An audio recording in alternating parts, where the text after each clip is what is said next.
تدامن کے درندے امجد یوسف کی گرفتاری کے مناظر۔ یہ وہ شخص ہے جس کی ویڈیو چند دن پہلے منظر عام پر آئی تھی۔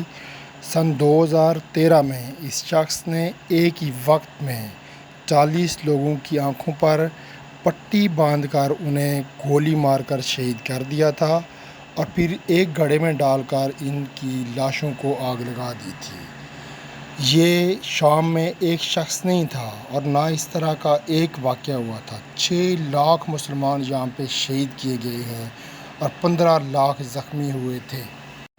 1 کروڑ 20 لاکھ سے زیادہ مسلمان بے گھر ہوئے تھے، جن میں سے 70 لاکھ لوگ اپنا ملک چھوڑ گئے تھے۔ سوچئے کتنا بڑا ظلم ہوا ہے، کتنی بڑی قتل عام ہوا ہے شام میں، اور ہم ان چیزوں سے واقف ہی نہیں۔